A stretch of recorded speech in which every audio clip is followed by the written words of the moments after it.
கத்த நல்லவர். நல்லா கவனிச்சு பாருங்க. சிலர் நம்மளை பார்த்து கேட்பாங்க, இன்று வேதம் வாசித்தீர்களா, இன்னைக்கு வேதம் வாசித்தீங்களா அப்படின்னு சில நம்மளை பார்த்து கேட்பாங்க. இல்லைன்னா எங்கேயாவது ஒட்டியிருப்பாங்க, வேதம் வாசித்தீர்களா, இல்லைன்னா சில இன்று ஜபம் செய்தீர்களா அப்படின்னு நம்ம பார்ப்போம். இல்லைன்னா யாரும் கேட்பாங்க, ஜபம் செய்தீங்களா. இது நம்ம அடிக்கடி கேட்கிற ஒரு வார்த்தை, ஒரு வாக்கியம். இன்று ஜபம் செய்தீர்களா, இன்னொன்னு சத்தம் கேட்கலையே, இன்று வேதம் வாசித்தீர்களா. இன்னைக்கு கேட்க போற சத்தியம் என்னவென்றால், நீங்க 1000 தடவை வேதத்தை வாசித்து முடித்தாலும் 365 நாளும் உபவாசம் ஜெபித்தாலும் இப்ப நான் சொல்றதை செய்யலன்னா எல்லாமே வேஸ்ட். மறுபடியும் சொல்றேன், இப்ப சொல்ல போறதை நாம் செய்யவில்லை என்றால் நீங்கள் 365 நாள் உபவாசித்தாலும் பிரயோஜனம் இல்லை. இப்ப நான் சொல்ற போறதை நீங்க செய்யலன்னா 10,000 தடவை வேதத்தை வாசித்து முடிச்சாலும், வசனத்தை கரைத்து குடித்திருந்தாலும், பைபிளை தலைக்குள்ள வச்சிருந்தாலும், பைபிளை நெஞ்சுக்குள்ள வச்சிருந்தாலும் பிரயோஜனம் இல்லை. அப்படின்னா பாஸ்டர் சொல்ல போறீங்க, நீங்க கேட்கலாம். ஆமே, கத்த நல்லவர். நல்ல கவனிக்கணும். இன்றுனா பிரசன்ட். இன்று வேதம் வாசித்தீர்களா, இன்று ஜெபம் செய்தீர்களா. நீ கர்த்தருடைய நம்ம பார்த்து கேட்கிறதான ஒரு வார்த்தை, இன்று மரித்தீர்களா. இதற்கு மரித்தீர்களா? எடுத்த வாசிப்போம். 1 கொரிந்தியர் 15ஆம் அதிகாரம் 31ஆம் வசனம். 1 கொரிந்தியர் 15:31. ஹalleluya. 1 கொரிந்தியர் 15ஆம் அதிகாரம் 31ஆம் வசனம். நான் அனுதினமும் சாகிறேன். போதும். நான் அனுதினமும் சாகிறேன். அப்போஸ்தலனாகிய பவுல் சொல்லுகிறார், நான் ஒவ்வொரு ஞாயிற்றுக்கிழமையும் சாகிறேன் சொல்லல. சில பேர் இருப்பாங்க சண்டே கிறிஸ்டியன், ஞாயிற்றுக்கிழமை அப்படியே பரவசமா இருப்பாங்க. அல்லேலூயா. சில பேர் இருக்கிற புத்தாண்டு நியூ இயர் கிறிஸ்டியன், டிசம்பர் 31ஆம் தேதி ஆண்டவரே பழைய கழிந்தன, அதனால எனக்கு பழைய மனுஷன் போயிட்டோம், புதிய இடத்துக்குள்ள எப்படி நுழைய போறேன், புது மனுஷனா நுழைய போறேன், பழைய மனுஷன் மறிக்கட்டும் சொல்லிட்டு ஜெபிப்பாங்க. சில பேர் இயேசு பிறந்த 25ஆம் டிசம்பர் 22 கிறிஸ்துமஸ் அன்னைக்கு எனக்குள்ள இயேசு பிறக்கணும், பழசெல்லாம் போகணும், இப்படி பல சில எப்பயாவது சில பேர் நினைச்சா என்ன மாற்றுங்கன்னு சொல்றது உண்டு. ஆனா அப்போஸ்தலன் பவுல் சொல்கிறார், நான் தினமும், ஆங்கில மொழியாக்கம் சொல்லுது, I die daily, I die every day. ஒவ்வொரு நாளும் ஒவ்வொரு கிறிஸ்தவனும் மரிக்க வேண்டும், சாக வேண்டும். எதற்கு சாக வேண்டும்? சுயத்திற்கு. சொல்லுங்க, எதற்கு சாக வேண்டும்? சுயத்திற்கு சாக வேண்டும். யோசித்து பாருங்க, இத்தனை நாள் நான் சுயத்திற்கு செத்திருக்கிறேனா? கத்திரி சித்தமான எனக்கு ஒரு ஆசை, வண்டியில பின்னாடி ஓட்டணும். என்னது? இன்று சுயத்திற்கு மரித்தீர்களா? இது யாருக்கும் புரியாது. கிறிஸ்தவங்களுக்கு, ஆவிக்குரிய கிறிஸ்தவங்களுக்கு தான் புரியும், எல்லாருக்கும் புரியாது. அல்லேலூயா. இது மூலமா சுவிசேஷம் சொல்லலாம். சுயனா என்னன்னு கேட்பாங்க, எதுக்கு சாகணும் கேட்கும்போது கர்த்தருடைய வார்த்தை சொல்வதற்கு பிரயோஜனமா இருக்கும். இன்று நீங்களும் நானும் டெய்லி எதுக்கு சாகணும்? சுயத்திற்கு சாகணும். இந்த சுயத்திற்கு சாகாமல் அந்நிய பாஷை பேசினாலும் பிரயோஜனம் இல்லை.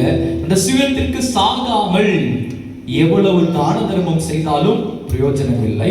இந்த சுயத்திற்கு சாகாமல் உபவாசம் இருந்தாலும் பிரயோஜனம் இல்லை. இந்த சுயத்திற்கு சாகாமல் தலையிலாலும் பிரயோஜனம் இல்லை. ஏன்னா எல்லாம் பண்ணி இந்த சுயம் வெளிப்பட்டுச்சுன்னா எல்லாத்தையும் என்ன பண்ணிடும்? அடிச்சுட்டு போயிடும். எல்லாம் வேஸ்டா போயிடும். சில பேரை பார்த்துருக்கிறேன், நல்ல 2 மணி நேரம் ஜோம் பண்ணிட்டு கதவை திறந்து வருவாங்க, வந்தோடனே மனைவிட்ட ஒரே சண்டை. அப்ப இவ்வளவு நேரம் ஜெபிச்சு என்ன பிரயோஜனம்? அதுக்கு ஜெபிக்காமலே இருந்திருக்கலாம். 2 மணி நேரம் ஜெபிச்சது ஒரு தவறான வார்த்தையில எல்லாமே போச்சு. 10 நாள் உபவாசித்தது ஒரு கெட்ட வார்த்தையில முடிஞ்சிடும். இந்த கால கர்த்தர் நம்மிடம் எதிர்பார்ப்பது, நீங்களும் நானும் மறிக்க வேண்டும். எதற்கு? சுயத்துக்கு மறிக்க வேண்டும். சுயம்னா என்னன்னு வேதம் கற்றுக் கொடுக்க. கலாத்தியர் 5ஆம் அதிகாரம் 19 முதல் 21ஆம் வசனம் வரை. எந்தெந்த சுயத்திற்கு நான் மன்னிக்க வேண்டும் என்று பரிசுத்த வேதாகமம் நமக்கு பட்டியலிடுகின்றது. கலாத்தியர் 5ஆம் அதிகாரம் 19 முதல் 21ஆம் வசனம். மாம்சத்தின் கிரியைகள் வெளியரங்கமாய் இருக்கின்றன. நல்ல கவனிக்கணும். மாம்சத்தின் கிரியைகள் என்றால் சுயத்தின் கிரியைகள் வெளியரங்கமாய் அவையாவன. நம்பர் 1, விபச்சாரத்திற்கு நான் மரித்திருக்கிறேனா? வேதம் சொல்கிறது ஒரு பொண்ணை கூட சென்று இருந்தாதான் விபச்சாரம் கிடையாது. ஒரு பொண்ணையோ ஒரு பையனையோ நான் தப்பா பார்த்துட்டாலே அவளோட என்ன பண்ணதாயிருச்சு? விபச்சாரம் முடிஞ்சிருச்சுன்னு அர்த்தம். ஒரு நபரை தப்பா இச்சையோட பார்த்துட்டாலே விபச்சாரம் செய்ததாயிற்று என்று இயேசு சொல்கிறார். அப்ப விபச்சாரத்துக்கு நான் மரித்திருக்கிறேனா? நம்பர் 2, வேசித்தனத்துக்கு நான் மரித்திருக்கிறேனா? 3, அசுத்தத்திற்கு நான் மரித்திருக்கிறேனா?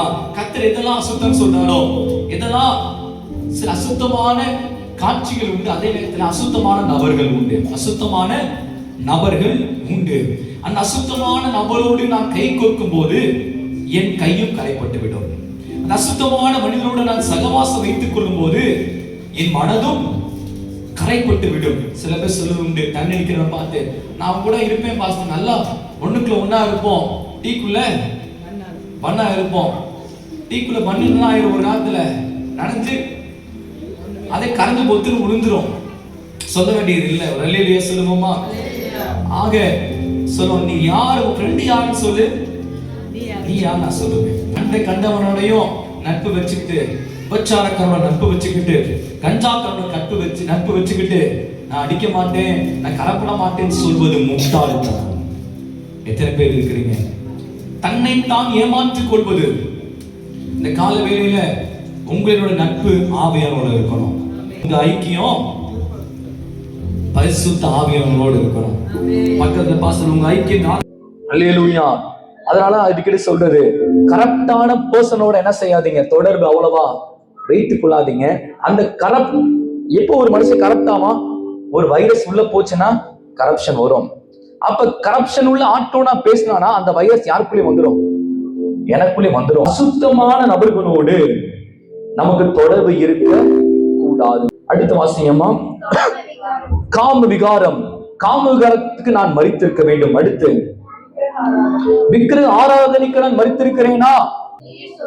பில்லி சூனியத்துக்கு நான் மரித்திருக்கிறேனா? பகைகளுக்கு நான் மரித்திருக்கிறேனா? விரோதங்களுக்கு நான் மரித்திருக்கிறேனா? வைராக்கியத்துக்கு நான் மரித்திருக்கிறேனா? கோபத்துக்கு நான் மரித்திருக்கிறேனா? இந்த கோபம் தான் ஈஸியா வரக்கூடிய ஒன்று. சில மூக்குக்கு மேல கோபம் டக்கு டக்கு டக்கு வரும், எங்க இருந்து வருதுன்னே தெரியாது. ஆனா கோபம் டக்குன்னு வந்துடும், வெடிச்சு செதறிடுவாங்க. அந்த சொல்றாரு, கோபம் என்னன்னா அது ஒரு சுயம். அல்லேலூயா. யோசித்து பாருங்க, ஆண்டவரை கன்னத்தில் அறைந்தார்கள், எச்சி துப்புனாங்க, எவ்வளவோ விமர்சனங்கள் வந்தது, இரிட்டேட் பண்ணாங்க. கோபப்பட்டாரா? கோபப்படல. நீங்களும் நானும் நம்ம இரிட்டேட் பண்ண பிசாசு ஆட்களை வெளியே வச்சிருக்க மாட்டான், கூடயே வச்சிருப்பான். எத்தனை பேர் இருக்கிறீங்க?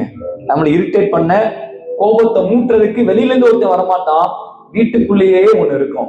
வீட்டுக்குள்ளேயே சுத்தி வரும். ரொம்ப கவனமா என்ன செய்யணும்? இருக்கணும். அங்கதான் ஆண்டவர் டெஸ்ட் பண்ணும். இரிட்டேட் பண்ணாலும் நம்மளுக்கு என்ன வரக்கூடாது? கோபம் வரக்கூடாது. ஏன்னா அது என்னது? சுயம். அது என்னது? சொல்லுங்களேன். சுயம். கோபம் ஒரு சுயம். அதுக்கு நான் மரித்திருக்கிறேனா? ஆராய்ந்து பார்ப்போம். அடுத்து, சண்டைகளுக்கு நான் மரித்திருக்கிறேனா? பிரிவினைகளுக்கு நான் மரித்திருக்கிறேனா? சில பேர் வருவாங்க, பிரிக்கிறதுக்குன்னே வருவாங்க. இல்ல எப்படி வருவாங்க? முக்கியமா ராஜாவின் அரண்மனை எப்படியாவது பிரிக்கிறதுக்குனே ஒரு கூட்டம் சுத்தம். இல்லாத கூடாதெல்லாம் வந்து சொல்லும், நம்புற மாதிரியே சொல்லும், பொய்ய உண்மை மாதிரியே சொல்லுவாங்க. அதையும் கேட்காம நம்பி வைரஸ் உள்ளுக்குள்ள ஏத்தி, நானும் கரெக்டானது இல்லாம கூட இருக்கணும் சேர்த்து, உனக்கு தெரியுமா அப்படி கரெக்ட் ஆகி அப்படியே போகும். பிரிவினைகளுக்கு நாம் மரித்திருக்க வேண்டும். அடுத்து, மார்க்க வேதங்களுக்கு மரித்திருக்கிறேனா? பொறாமைக்கு மரித்திருக்கிறேனா? கொலைகளுக்கு மரித்திருக்கிறேனா? வெறிகளுக்கு மரித்திருக்கிறேனா? களியாட்டுகளுக்கு மரித்திருக்கிறேனா? முதலானவைகளே இவைகள் எல்லாம் இப்படிப்பட்டவைகளை செய்கிறவர்கள் சொர்க்கத்திற்கு போக முடியாது. எத்தனை பேர் இருக்கிறீங்க? நான் சொல்லல, பைபிள் சொல்லுது. இப்படிப்பட்ட சுயமான அந்த காரியம் என் வாழ்க்கையில் இருந்தால் எனக்கு எங்க இடம் கிடையாது? சொர்க்கத்தில், பரலோகத்தில் இடம் கிடையாது. எல்லாருக்கும் என்ன ஆசை? சொர்க்கத்துக்கு போகணும்னு கேட்டா யாருக்கா விருப்பம் இல்லைன்னு சொல்லுவாங்களா? ஃபர்ஸ்ட் கையை தூக்குவாங்க, சொர்க்கம் வேணும். ஆனா ஆண்டவர் சொல்றாரு, இந்த காரியத்தெல்லாம் வைத்துக் கொண்டு சொர்க்கத்தை கனவிலும் எதிர்பார்க்க கூடாது. அப்ப இன்னைக்கு இந்த காரியத்துக்கெல்லாம் நான் என்ன பண்ணிருக்கணும்? மரித்திருக்க வேண்டும் என்று கர்த்தர் எதிர்பார்க்கிறார். புரியுதுங்க? அல்லேலூயா சொல்லுவோமா? அல்லேலூயா. தொடர்ந்து வாசிப்போம். யோனா 1ஆம் அதிகாரம் முதல் 8 வசனத்தை நாம் சேர்ந்து வாசிப்போம். யோனா 1ஆம் அதிகாரம் முதல் 8 வசனங்கள். ஹalleluya. யோனா 1ஆம் அதிகாரம் முதல் 8 வசனம். கர்த்தருடைய வார்த்தை உண்டாகி அவர், நீ எழுந்து மகா நகரமாகி நினிவேக்கு போய் அதற்கு விரோதமாக பிரசங்கி, அவருடைய அக்கிரமம் என் சமூகத்தில் வந்து எட்டினது என்றார். அப்பொழுது யோனா கர்த்தருடைய சமூகத்திலிருந்து விலகி தர்சீசுக்கு ஓடி போகும்படி எழுந்து ஒர்பாவுக்கு போய். நல்ல கேளுங்க, ஆண்டவர் இங்க யோனா தீர்க்கதரிசியை பார்த்து பேசுகிறார். யோனாவே, நீ எங்க போ?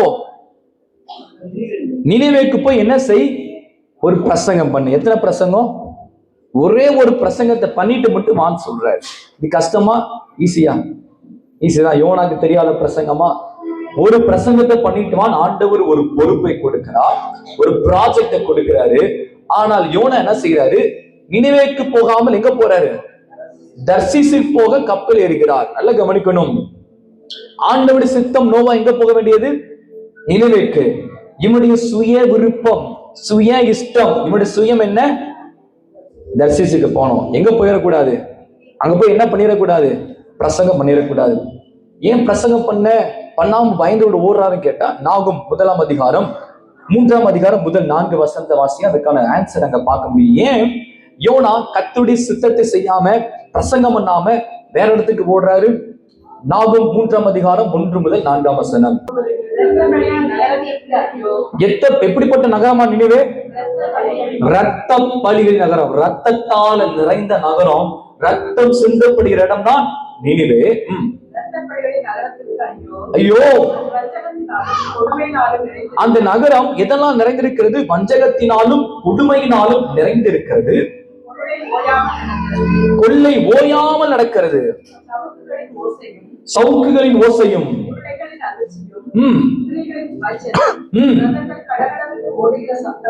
ரதங்கள் ஓடுகிற சத்தமும் பட்டயங்கள் வெட்டுகிறதும் ஈட்டிகள் மின்னுகிறதும் பிரேதங்களின் டெட் பாடிஸ் ஏராளமாய் கிடக்கும். பிணங்களுக்கு டெட் பாடிஸ்க்கு தொகையே கடை. அப்பேற்பட்ட நகரம் தான் எந்த நகரமா? நினிவே. இது பாவத்தினால நிறைஞ்ச நகரம். எந்த அளவுக்கு பாவம் கேட்டா, பைபிள் சொல்லு, யோனா 1ஆம் அதிகாரம் 2ஆம் வசனத்துல அவருடைய பாவம் என் சமூகத்தை வந்து எட்டினது. நல்லா கவனிக்கணும்.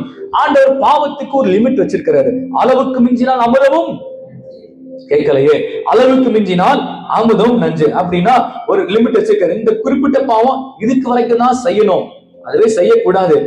அந்த பாவத்தை செய்ய செய்ய ஆண்டவர் விட்டு பிடிப்பார். சின்ன ஒரு சான்ஸ் கொடுக்குறேன், இன்னொரு சான்ஸ், இப்படி கொடுத்துட்டே இருப்பார். அந்த சான்ஸுக்கு ஒரு வாய்ப்புக்கு லிமிட் வச்சிருக்கிறாரு. அந்த லிமிட் மீறிடுச்சுன்னா இந்த பாவம் எங்க போய் எட்டிடும்? பரலோகத்துல தேவ சமூகத்துல போய் எட்டிடும். ஆண்டவரே, இந்த குறிப்பிட்ட பாவத்துக்கு லிமிட்டை தாண்டி என்ன பண்ணிட்டான், செஞ்சிட்டான் போன கர்த்தரோட கோபம் விழும்போம். ஒரு இருக்கீங்களா? ஒரு அல்லேலூயா.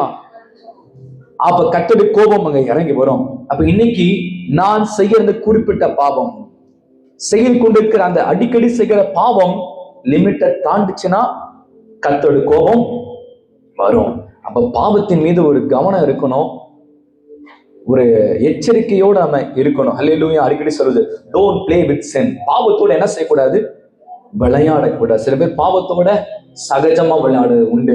அது ஆபத்து என்பது தேவ ஜனங்கள் அறிந்து கொள்ள வேண்டும். இட்டின உடனே ஆண்டவர் சொல்றாரு, போய் பிரசங்கி. அல்லேலூயா. ஆனா ஏன் பிரசங்கிக்கல? ஏன்னா நினைவு பாட்டு எப்படிப்பட்ட பாட்டுனா, ரத்தம் சிந்தப்படுகிற இடம், கொடுமையான இடம், பிரேதங்களால் நிரப்பப்பட்ட இடம். பிரேதத்துக்கு என்ன இல்லையா? நினைவுப்பட்ட தொகை இல்ல. நினைக்கிறான் நம்ம போய் பிரசங்கம் பண்ணி நம்ம அவனை வெட்டி போட்டு நம்மளையும் கடைசியில 10ஓட பிரேதமா மாறிட்டா என்ன பண்றது? பயம் அந்த நாட்டை பார்த்தோன்னே பீதி அவனை தேவ சித்தத்தை செய்ய விடாமல் தன் சுயத்துக்கு விற்று போட்டான். நல்ல கவனிக்கணும். கர்த்தருடைய சித்தம் என்ன? நினைவு பிரசங்கம் பண்ணும். இந்த இடத்துல செய்த தப்பு சுயம் வெளிப்பட்டது, மாம்சம் வெளிப்பட்டது. அல்லேலூயா. தன் விருப்பத்தை தெரிந்தெடுத்தான்.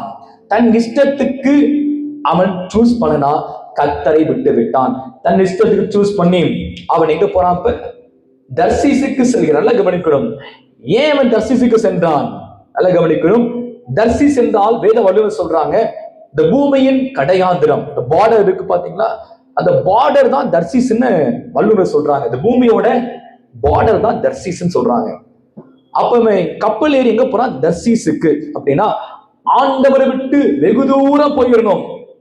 திரும்ப நினைவுப்பட்டு ஆண்டவரை சேரக்கூடாது, கூப்பிடக்கூடாது, எட்டாவது தூரத்துக்கு ஓடி போய் தப்பிச்சிடணும்ட்டு ரொம்ப தூரம் போன்றதுக்காக தர்சீசுக்கு தெரிந்தெடுத்தான். ஆனா அவனுக்கு சங்கீதம் 139 தெரியல. சங்கீதம் 139 மாத்திரம் தெரிஞ்சிருந்துச்சுன்னா அவன் தர்சீசுக்கு என்ன பண்ணிருக்க மாட்டான், போயிருக்க மாட்டான். 139 என்ன சொல்லுகிறது? 139ஆம் சங்கீதம் 7 முதல் 10ஆம் வசனம். உம்முடைய ஆவிக்கு மறைவாக எங்கே போவேன், எங்கே ஓடுவேன்? நான் வானத்துக்கு ஏறினாலும் நீ அங்கேயும் இருக்கிறீர், நான் பாதாளத்தில் படுக்கை போட்டாலும், தர்சீசில் படுக்கை போட்டாலும் அங்கேயும் இருக்கிறீர்.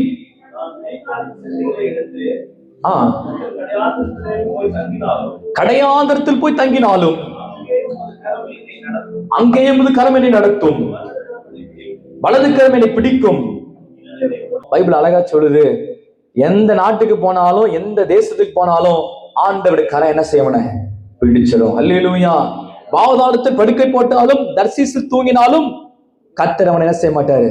விட மாட்டார். இன்னைக்கு கர்த்தர் ஒரு திட்டத்துக்குள்ள நீங்க இருப்பீங்கன்னா, உங்க மேல தரிசனம் இருக்குன்னா, நீங்க தர்சீசுக்கு போனாலும் சரி, எங்க போனாலும் சரி, கர்த்தர் உங்களை விடவே மாட்டார். கர்த்தருடைய கரம் உங்களை தேடி வந்து பிடிக்கும்.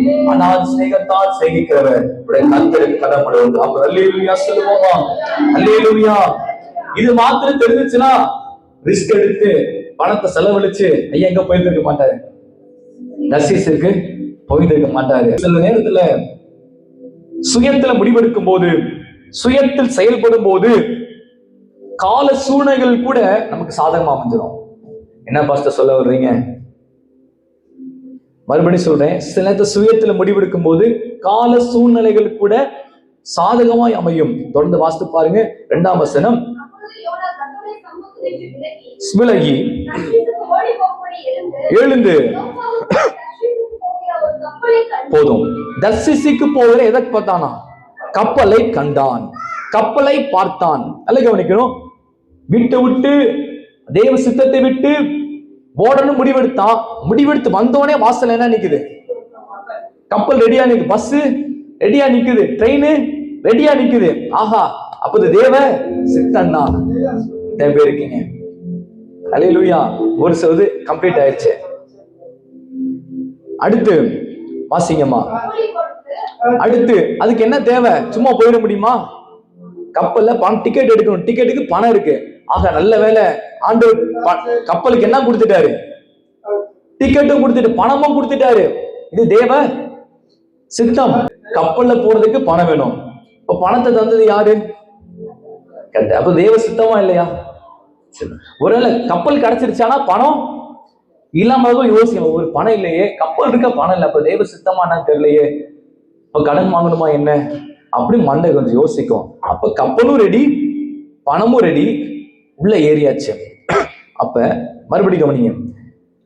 சுய சித்தத்துக்கு விற்று போட்டு சுயத்தில் முடிவெடுக்கும் போது சில நேரத்துல கால சூழ்நிலையில கூட, பஸ் கூட, பணம் கூட, கிளைமேட் கூட நமக்கு எப்படி இருக்கும்?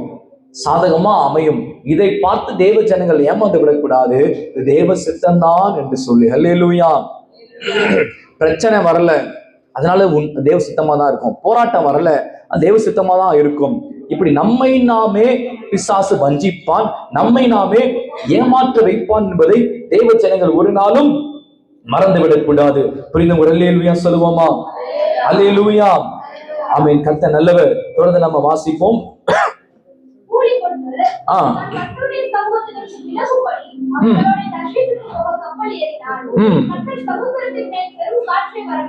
இப்ப ஐயா எங்க ஏறிட்டாங்க? சுயத்துக்கு முடிவெடுத்து தர்சீசு கப்பல் ஏறிட்டாங்க. இப்ப பைபிள் சொல்லுது, வாசிங்கம்மா. கப்பல் ஏறினான். கர்த்தர் என்ன பண்ணாரா? இதுவரைக்கும் எல்லாம் நல்லா தான் நினைச்சு போச்சு. இப்ப கர்த்தர் எதை அனுப்பி விட்டாரு? ஒரு காற்று வீசுது. நல்லா கவனிக்கணும். நம்ம ஆராதிக்கிற ஆண்டவர் யார் தெரியுமா? காற்றையும் கடலையும் அதட்டினார். இருக்கிற வசனம் இருக்கா? சீஷர்கள் கப்பல போகும்போது கடல் கொந்தளித்தது. ஆண்டவர் காற்றை இறையாதே அமைதியானார். காற்றும் கடலும் கீழ்ப்படிந்து அடங்கிச்சு. காற்றும் கடலும் அதட்டின அதே ஆண்டவர் இப்ப என்ன செய்யறாரு? சூறாவளி கிளப்பி விடுகிறார். எந்த ஆண்டவர் காற்று அதட்டினாரோ அதே ஆண்டவர் சில காற்று என்ன செய்வார்? அனுப்புவார். இருக்கிறீங்களா? சுய சித்தத்தை விட்டு கொடுக்கும் போது, தேவனை விட்டு பின்வாங்கும் போது, தேவனை மறுதலிக்கும் போது, ஆண்டவர் விட்டு ஓடிடலாம். இனி எதுக்கு ஆலயத்துக்கு வரணும்? நீங்க ஏன் ஆண்டவர் தேடணும் என்று எப்ப பின்வாங்குறோமோ அன்றைக்கு ஒரு காற்று வீசும். அல்லேலூயா சொல்லுவோமா?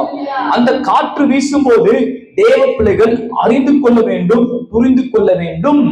கர்த்தர் ஏதோ சொல்ல வராரு, கர்த்தர் ஏதோ எச்சரிக்கிறார். அப்பப்ப சிக்னலை காமிப்பார், அப்பப்ப சிம்டமை காமிப்பார். அந்த சிம்டமை பார்த்து அண்டர்ஸ்டாண்ட் பண்ணி புரிஞ்சுக்கிட்டோம்னா சேதம் இருந்து காத்துக் கொள்வார். அல்லேலூயா சொல்லுவோமா?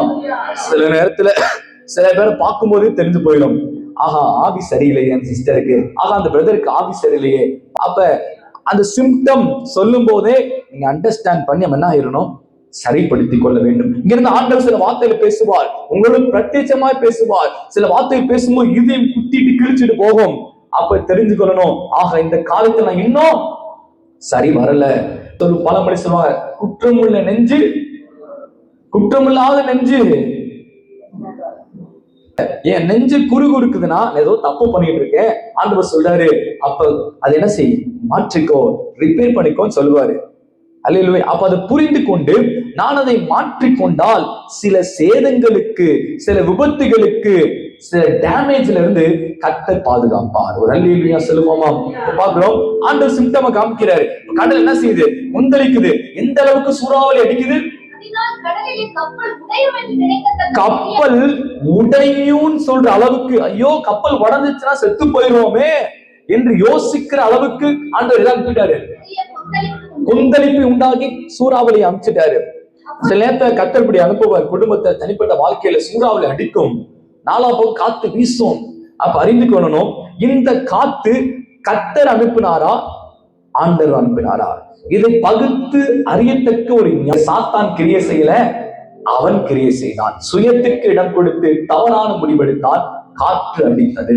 அந்த காற்று அடிக்கும் போது யோனா அண்டர்ஸ்டாண்ட் பண்ணி, அனலைஸ் பண்ணி, வேணாம் வேணாம் இது தேவ சித்தம் போல, ஒருவேளை நம்ம திரும்ப போகணும் போல என்று புரிந்து கொண்டு, சார் கொஞ்சம் நிறுத்திங்க பஸ்ஸ, நான் இறங்கிக்கிறேன்னு இறங்கி இருந்தா அங்கிருந்தவங்களும் காப்பாற்றப்பட்டிருப்பாங்க. சில சரக்குகளும் காப்பாற்றப்பட்டிருக்கும், நஷ்டங்களும் வராமல் இருந்திருக்கும். அல்ல குழப்பம், பயம், பீதி வராமல் இருந்திருக்கும். தலைவர் அப்போயே என்ன செய்யல? கேட்கல. சில நேரத்தை சொல்லுவோம், பாஸ்டர் நீங்க என்ன வேணாலும் செய்து கொடுங்க, தலைகளா நில்லுங்கன்னா அப்படிதான் அப்படின்ற மாதிரியுமே அப்படிதான். எவ்வளவு சூறாவளி அனுப்புங்க, முதலை கூட அனுப்புங்க, நான் எடுத்த முடிவை மாற்ற மாட்டேன். தொடர்ந்து வாசிங்க. அப்பொழுது கப்பற்காரர் பயந்து அவனவன் தன் தேவனை நோக்கி வேண்டுதல் செய்து சரக்குகளை சமுத்திரத்தில் எரிந்து விட்டார்கள். யோனாவா வென்றால் கப்பலின் கீழ்த்தட்டில் இறங்கி படுத்துக்கொண்டு அயர்ந்த நித்திரை பண்ணினான். நல்லா கவனிக்கணும், நம்மளை துன்புறுத்துகிறவர்கள் நம்மளை துன்புறுத்திட்டு அவங்க சந்தோஷமா இருப்பாங்க. இருக்கீங்களா? நம்மளை கஷ்டப்படுத்திட்டு வேதனைப்படுத்திட்டு ஹாயா இருப்பாங்க, நல்லா ஊர் சுத்துவாங்க, நல்லா டிவி பார்ப்பாங்க, நல்லா சாப்பிடுவாங்க. ஆனா அந்த வலி, அந்த வார்த்தை நம்மளை தூங்க விடாது, நம்மளை டிஸ்டர்ப் பண்ணிக்கிட்டே இருக்கும். அல்லேலூயா. சுயத்தில் உள்ளவர்கள் எப்படி இருப்பார்கள்?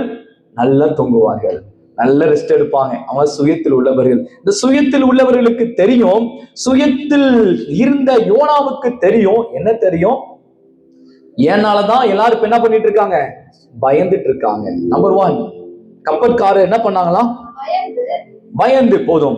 யோனாக்கு தெரியும், சுயத்தில் உள்ள அவனுக்கு தெரியும், ஏனாலதான் 3வது நாள் எவனோ ஒருத்தன் ஏனால கஷ்டப்படுறான், பயப்படுறான்னு தெரியும். நம்பர் 2,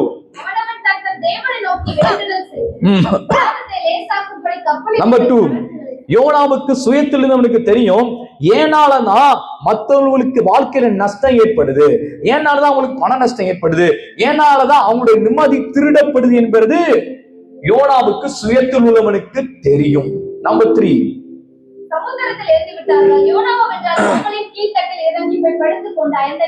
யோனாவென்றால் கப்பல் விட்டு இறங்கி படுத்துக்கொண்டு நித்திரை செய்தான். அல்லேலூயா சொல்லுவோமா? நான் சொல்லும் போதே உங்களுக்கு தெரிஞ்சிருக்கணும், உங்கள் குடும்பத்தில் இல்ல உங்க சொந்தத்துல உங்க வேலை ஸ்தலத்துல அந்த சுயமுள்ள நபர் யார் என்பதை நீங்க கண்டுபிடித்திருப்பீங்க. அல்லேலூயா.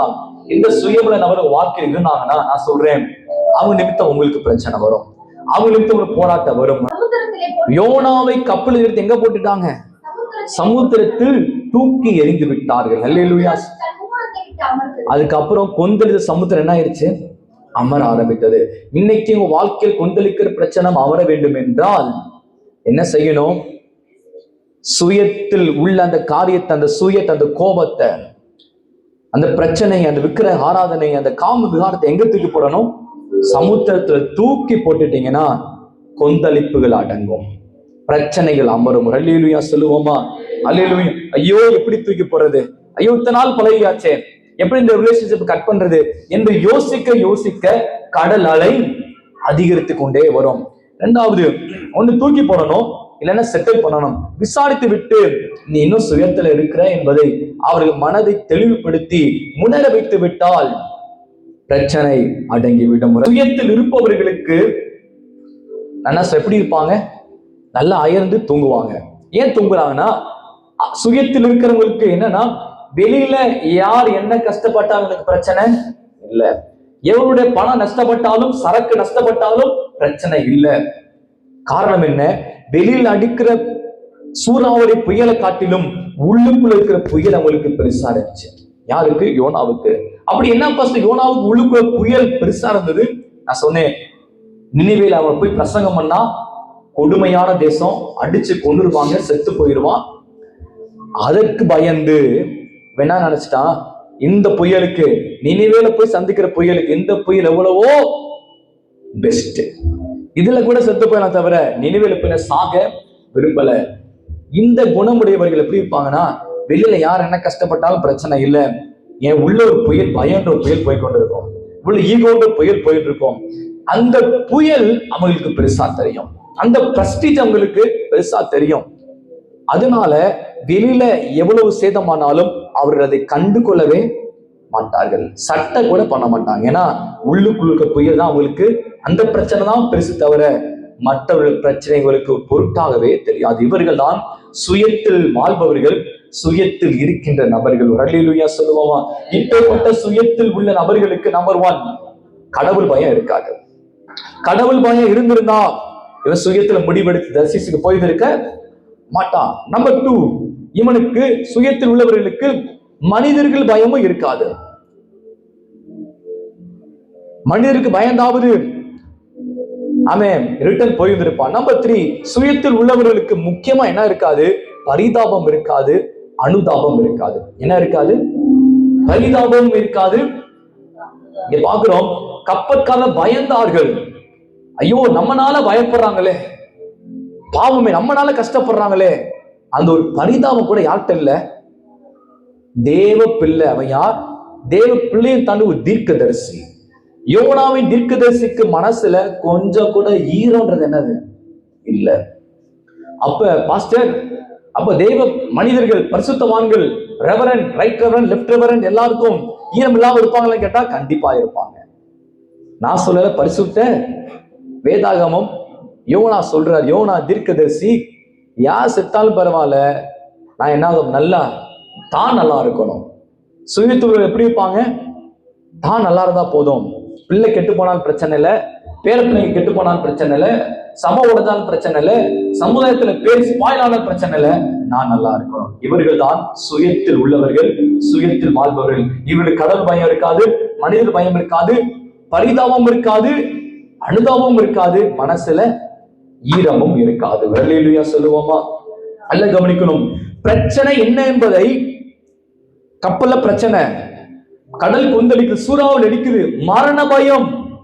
இதுல பிரச்சனை என்ன என்பதை ஒரு தேவ பிள்ளை கண்டுபிடிக்கல, ஜெப வீராங்கனை கண்டுபிடிக்கல. யாரு கண்டுபிடித்தது? ஒரு புறஜாதியான் கண்டுபிடிச்சான். இதுதான் யோனாதான் பிரச்சனை. இன்னைக்கு நம்ம வாழ்க்கையில் இருக்க பிரச்சனைய நம்மளே கண்டுபிடிக்கிறது இல்லை. ஒரு அல்லேலூயா சொல்லுவோமா?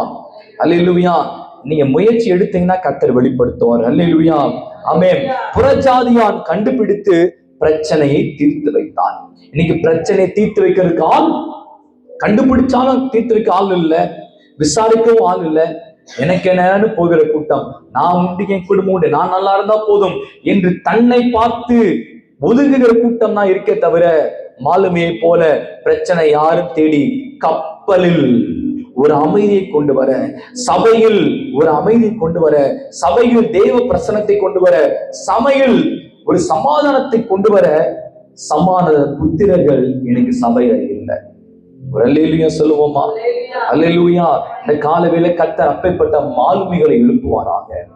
அல்லேலூயா. சமாதான புத்திரரை எழுப்புவாராக. இன்னைக்கு அப்பேற்பட்ட மாலுமிகள் சபையில் தேவை. அந்த மாலுமி மாத்திரம் அன்னைக்கு பிரச்சனையை தீர்க்க, பிரச்சனை யார் கண்டுபிடிக்க முயற்சி எடுக்கவில்லை என்றால் என்ன ஆயிருந்திருக்கும்? ஒட்டுமொத்த கப்பலும் கவிழ்ந்திருக்கும். அல்லேலூயா. இந்த கால வேளையில கர்த்தர் அப்படிப்பட்ட மாலுமிகளை என்னை மாற்றுங்க சொல்லுங்க. ஒரு அல்லேலூயா சொல்லுவோமா? அந்த கப்பலில் மாலுமி வித்தியாசமா இருந்தான். 10-11 இல்ல, அவன் தனித்து செயல்பட்டான். இந்த காலையில் ஆண்டவர் பார்த்து கேளுங்க, என்னை தனித்துவமாய் மாற்றுங்க. என் சபையில் நான் 10-11 இருக்கக்கூடாது, நான் ஒரு வித்தியாசமானவனா இருக்கணும். அல்லேலூயா. என் வேலை ஸ்தலத்துல நான் 10-11 இருக்கக்கூடாது, நான் வித்தியாசமானவனா இருக்கணும். என் காலேஜ்ல நான் 10-11 இருக்கக்கூடாது, நான் வித்தியாசமானவனா இருக்கணும். தெய்வப்படி இருக்கிற இடத்துல வித்தியாசத்தை காண்பிப்பார்கள். அல்லேலூயா சொல்லுவோமா? அல்லேலூயா. நான் வித்தியாசமானவன். மனிதனுக்கு போல இருந்தா அவன் 10-11 இருக்க மாட்டான், வித்தியாசமா இருப்பான். சில நாட்களில் எல்லாரும் ஆமன் கும்பலாக பணிந்து குனிந்து சாஸ்தகமாய் விழுந்தார்கள். சமுதாயம் ஆமன் கும்பலாக பணிந்து மண்டியிட்டு வணங்கினது. ஆனால் மொர்தெகாயோ சிங்கத்தை போல நின்றான். எல்லாரும் பாக்குறேன், எல்லாரும் வணங்குறோம்ல, நீ ஏன் மொர்தெகாய் வணங்க மாட்டேங்கிற? அவன் சொன்னான், நான் வித்தியாசமானவன், நான் வித்தியாசமானவன். ஜீவம் பொற்சலை நிறுத்துகிறான். எல்லாரும், உலக மக்கள் அனைவரும் எக்காலம் விழும்போது சாஸ்திரமாய் மண்டியிட்டு வணங்கணும். மியூசிக் வாசிக்கப்பட்டது, எல்லாரும் பணிந்து வணங்குறாங்க. சாத்ரா, மேஷக், ஆபேத்நேகோ நின்று கொண்டிருக்கிறாங்க. எதிர்த்து எல்லாம் பாக்குறாங்க, என்ன பண்ணிட்டு இருக்க, என்ன காரியம் பண்ணிட்டு இருக்க தெரியுமா? உன்னை ஜெயில போட்டுருவாங்க, சிங்கிவில போட்டுருவாங்க தெரியுமா? அவன் சொன்னான், நான் வித்தியாசமானவன், நான் வித்தியாசமானவன். நீ வித்தியாசமானவன், எங்களை மாதிரி இருக்க மாட்டேங்கிற, நாங்க பண்ணதெல்லாம் நீ பண்ண மாட்டியா? நாங்க சாப்பிடலாம் சாப்பிட மாட்டியா? எங்களை மாதிரி இரு, ஊரோட ஒத்து. அவன் சொல்றான், இருக்க முடியாது. ஏன் தெரியுமா? இயேசு என்னை ரட்சித்தார், என் பாவத்தை எல்லாம் மன்னித்தார். எத்தனை பேர் எப்படி சொல்லியிருக்கீங்க? எங்களை மாதிரின்னு கேட்கும் போது, நான் போறேன்ல, நீங்க வா. அப்ப நீங்க சொல்லணும், நான் வித்தியாசமானவன். நீங்க சொல்லணும், நான் எதிர்பார்க்கல, அவர் எதிர்பார்க்கிறார். உங்களை டைவர்ட் பண்ண சில பேர் வருவாங்க, உங்களை மூழ்கடிக்க சில பேர் வருவாங்க. நல்ல கவனிங்க. உங்களை எப்படி ஆவிக்குரிய டிஸ்டர்ப் பண்ணுவாங்க தெரியுமா? நான் செய்யறேன்ல, நீ செய்ய, நானும் கிறிஸ்டின் தான், நான் அப்படி இருக்கேன், நீ மட்டும் என்ன பெரிய பரிசுத்தமானா, என்ன மிஞ்சல் நீதிமானா அப்படின்னு முஸ்லீம் பேத்தி, நான் செய்யறேன் நீ செய்ய. முக்கியமா அது வேலை ஸ்தலத்துல நிறைய நடக்கும். இப்படி உங்களையும் பண்ண வச்சு, நல்லா கேள்வி, உங்களையும் பண்ண வச்சு உங்களுக்கு கர்த்தரோட கோபத்துக்கு கனெக்ட் பண்ணி விட்டுருவாங்க. இருக்கீங்களா? இரிட்டேட் பண்ணி கர்த்தரோட கோபத்தை உங்க மேல என்ன பண்ணிடுவாங்க, வர பண்ணிட்டு அவங்க ஒதுக்கிடுவாங்க. அப்பாடா வேலையை முடிச்சிட்டோம், வந்துட்டோம், இப்ப உங்களுக்கு அவனோட பத்தி எரியும். இதெல்லாம் சாத்தானுடைய தந்திரங்கள். அல்லேலூயா. இந்த காரியத்துல விளங்கி இருக்கணும்னா என் மனசுல ஒரு பாட்டு ஓடிக்கிட்டே இருக்கணும், என் வாயில ஒரு பாட்டு ஓடிக்கிட்டே இருக்கணும். என்ன பாட்டு? நான் வித்தியாசமானவன், நான் வித்தியாசமானவன். ரட்சித்தது உண்மைதான், மனமான ஒண்ணுதான். ஆனா இயேசுனை ரட்சித்தார், பாவத்தெல்லாம் மன்னித்தான் சொல்லிட்டு நான் திரும்ப பழைய கதவை திறடினா ஆண்டவர் மொத்தமாவே திறந்துருவார். உனக்கு அதானே ஆசை, போமா போய் சந்தோஷமா ஆயிரு. உனக்கான பாதாளத்தின் வாசல்கள் நல்லா பெருசா இருக்கு, அகலமா இருக்கு. கிறிஸ்துவுடனே கூட சிலுவையில் அறையப்பட்டேன், ஆயினும் பிழைத்திருக்கிறேன். இனி நான் அல்ல, கிறிஸ்துவே எனக்குள் பிழைத்திருக்கிறார். பிழைச்சிருக்கிறாரா? பிழைச்சிருக்கிறாரா இல்லையா? அல்லேலூயா. நல்ல கவனிக்கணும். பவுல் அழகா சொல்லுகிறாரு, கிறிஸ்துவுடனே கூட சிலுவையில் அறையப்பட்டது யாரு? எனக்காக, ஆண்டவர். ஆனா இங்க பவுல் சொல்றாரு, கிறிஸ்து மாத்திர சிலுவையில் அறையப்படல, அவரோட கூட நானும் போய் என்ன செஞ்சேன்? அறையப்பட்டேன். அப்ப கிறிஸ்து இப்படி இருக்கிறாருன்னா அவருக்கு முன்பதாக நான் என்ன செய்யணும்? சிலுவையில அறையப்படணும். அல்லேலூயா. எதற்கு அறையப்படணும்? பவுல் அழகா சொல்லுகிறார், அறையப்பட்டிருக்கிறேன், ஆயினும் பிழைத்திருக்கிறேன். சொல்லுங்க, இனி நான் இல்லைன்னு என்ன அர்த்தம் தெரியுமா? பவுல் சொல்றாரு, நான் சில நேரத்துல வரும் தெரியுமா? நான் யார் தெரியுமா? எப்பேற்பட்டவன் தெரியுமா? என் குலம் என்ன தெரியுமா? என் கோத்திரம் என்ன தெரியுமா? அந்த நான் பவுல் சொல்றாரு. ஏன்னா பவுல் யாருன்னா வெல் எஜுகேட்டட் ஃபெல்லோ. அந்த காலத்திலேயே கமாலியல் பாதத்தண்டை படித்தவர். அப்படின்னா இப்ப இருக்க மாதிரி ஆக்ஸ்போர்ட் யூனிவர்சிட்டியில அன்னைக்கு போய் படித்த ஆள் யாரு? பவுல். அவர் சொல்லுகிறாரு, நான் ஒரு காலத்தை நான் யார் பேசிட்டு இருந்த ஆள் இப்ப சொல்றாரு, நான் இந்த நான்றத சிலு என்ன பண்ணிட்டேன், நான் சொல்லிட்டேன். யார் தெரியுமா? என் படிப்பு என்ன தெரியுமா? எங்க படிச்சேன் தெரியுமா? சொன்னேன்ல. இப்ப சொல்றாரு, அந்த நான் இருந்ததுல அது எங்க அரைஞ்சிட்டேன்? சிலுவையில் அரைஞ்சிட்டேன். அரைஞ்சிட்டீங்களா? இல்ல அப்ப போய் எட்டி பாக்குதா? அல்லேலூயா. சிலுவையில் அறைந்து விட்டேன். எதை? சுயத்தை அறைந்தா. சொன்னேன்ல, அந்த கோபத்தை, விக்கிர ஆராதனைய, காம விகாரத்தை, இதெல்லாம் எங்க அறையணுமா? சிலுவையில் அரைஞ்சிட்டு செத்து போயிருவாங்கல்ல. ஆனா பவுல் சொல்றது, ஆயினும் பிழைத்திருக்கிறேன். அப்ப அரைஞ்சிட்டனால இனி வாழ்றது நான் இல்ல, எனக்குள்ள இயேசு வாழ்கிறார். அல்லேலூயா சொல்லுவோமா? அல்லேலூயா. அப்ப அறையலனா இயேசுவும் வாழ்க்கை இடம் இல்ல. என்னைக்கு நீங்கள் அறையப்படுகிறீங்களோ அன்னைக்கு இயேசு உங்களுக்குள்ள இருந்து எழுப்புவார், இயேசு வெளிப்படுவார். அப்ப இயேசு சிலுவையில் அறையாத வரைக்கும் உங்களுக்குள்ள யார் இருக்க போவதில்லை, யார் வாசம் பண்ண போவதில்லை. இயேசுக்கு உங்க சரீரத்துல இடம் இல்ல, உங்க வாழ்க்கையில இடம் இல்ல. அப்ப சுயத்துக்கு என்னைக்கு நான் மறிக்கிறேனோ, என்னைக்கு என் சுயத்தை நான் சிலுவையில் அறைகிறேனோ, அடுத்த செகண்ட் இயேசு எனக்குள்ள பிறப்பார். அல்லேலூயா. கிறிஸ்துமஸ் அன்னைக்கு இயேசு என்ன செய்வாராம்? பிறப்பார். அரசியல சொல்லுவாங்க, இயேசு என்னைக்கு பிறப்பாராம்? கிறிஸ்துமஸ் அன்னைக்கு. வருஷம் அவர் குழந்தை இல்ல, வருஷம் பிறப்பார். ஒரு வருஷம் ஆனா அடுத்த 2வது வயசு இயேசுக்கு வராது, திரும்ப ஃபர்ஸ்ட்ல என்ன செய்வாரு? இந்த உலகத்துல மீண்டும் மீண்டும் பிறக்கிற ஒரே நபர் இயேசு கிறிஸ்து தான். ஆனா பைபிள் சொல்லுது, எப்ப இயேசு எனக்குள்ள பிறப்பாராம்? என்னைக்கு என்னை சிலுவையில, பைபிள் இனி நான் அல்ல, கிறிஸ்துவை எனக்குள் பிழைத்திருக்கிறார். கிறிஸ்து எப்ப பிழைப்பார்? எப்ப பிழைப்பார்? முதல் ஸ்டெப், என்னைக்கு நான் அறையப்படுறேனோ அன்னைக்கு இயேசு பிறப்பார். அறையப்படாத வரைக்கும் இயேசுக்கு அங்க வேலை இடம் இல்ல, அற்புதத்துக்கு வேலை இல்ல, அதிசயத்துக்கு வேலை இடம் இல்ல. அப்ப இன்னைக்கு நான் பேசும்போது தெரிஞ்சுக்கும், இந்த மாம்சம், இந்த சுயம் எனக்குள்ள கிரியை செய்து இன்னைக்கு அந்த சுயத்தை அரைஞ்சிங்கன்னா இயேசு உங்களுக்குள் பிழைப்பார், இயேசு உங்களுக்குள் வெளிப்படுவார். உங்களை பார்க்கிறவங்க இயேசுவை பார்ப்பாங்க. உங்க கையிலிருந்து வல்லமை புறப்படும், ஒரு கண்கள் இருந்து வல்லமை புறப்படும். நிற்கும் போதே பிசாசு ஆடும். உங்கள் மூலமா செய்யப்பட்ட மந்திரவாதத்துக்கு வேலை என்பது இல்லை. அல்லேலூயா. எவ்வளவு பணம் கொடுத்து மந்திரவாதம் செஞ்சாலும் இயேசு உங்களுக்குள்ள இருப்பாருன்னா மந்திரவாதம் செயல்படவே படாது. ஆயிரங்கள் உருவாக்கப்பட்டு அனுப்பினாலும் ரிட்டர்ன் ஆயிரம். அல்லேலூயா சொல்லுவோமா? அதற்கு எனக்குள்ள யார் இருக்கணும்? சுயம் இருக்கணும். அப்படியா? என்ன இருக்கணும்? இயேசு எனக்குள்ள இருந்தா நான் வித்தியாசமா இருப்பேன். பண்ணிட்டு நல்லா ஒயிட் ட்ரெஸ் போட்டுட்டு உள்ள இருந்து கெட்ட வார்த்தை சரளமா வந்துச்சுன்னா சொல்லுவாங்க, சபையில் அந்நிய பாசை, வீட்டுல என்ன பாசை? கெட்ட பாசை. சொன்ன இப்படி பேசிட்டு கிறிஸ்துவனில் வெளிப்படணும்னா கண்டிப்பா வெளிப்பட மாட்டார்.